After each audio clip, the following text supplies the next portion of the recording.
Hello everyone. Have you heard the term Ombudsman? Who's an Ombudsman and what does he do? And what is the role of an Ombudsman in indirect taxes? Stay tuned to more on this interesting topic which is discussed in this video. Hello everyone, I'm Viren Dayal, a custom broker and a LSC certified trainer in customs law, applied rules and regulations.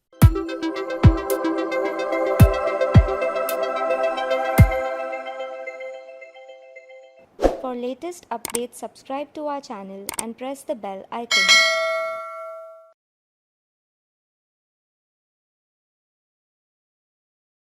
And today the topic I have taken is indirect tax ombudsman. Who's an ombudsman?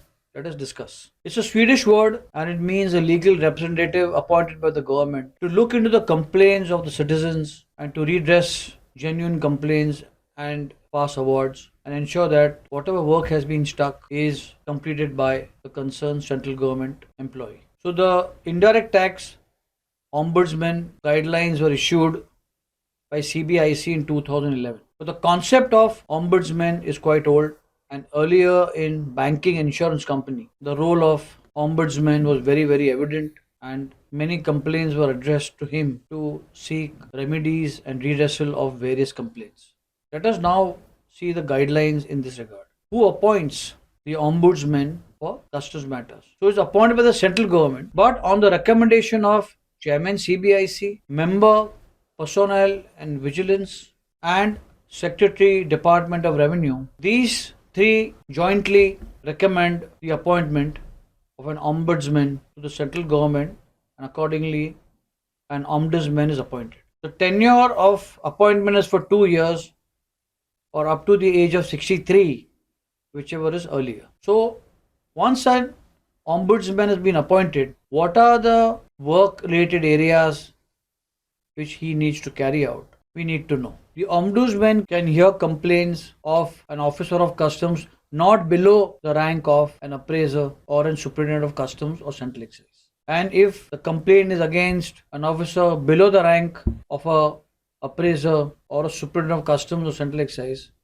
then it will be deemed to be as if the complaint is against the appraiser or the officer of central excise or customs. Under Rule 9, which are the grounds of complaint which the ombudsman can entertain? Under Rule 9, the deficiency of working in the custom house and the complaint made by an importer, exporter, assessee can be on certain grounds only, namely delay in receipt of refund, delay in receipt of drawback, delay in adjudication, delay in giving a hearing by appellate authorities, unwanted or rude behavior of custom officers, delay in returning the books, goods or things seized after the investigation is over, etc. Under Rule 9, the ombudsman can entertain complaints of this nature and the erring custom officer to expedite the case and seek reasons why there is a delay in returning the books or whatever matter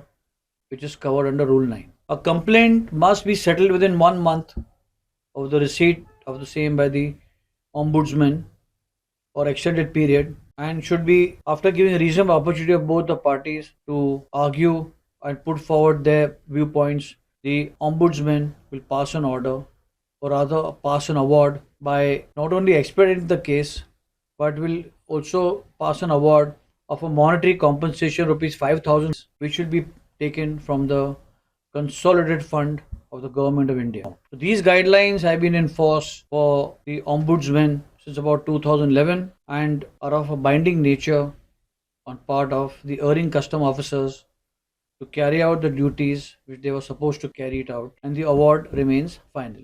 These are the guidelines for indirect tax ombudsman under the customs and central excise laws. For detailed learning of all logistics subjects, visit www.logiveda.com.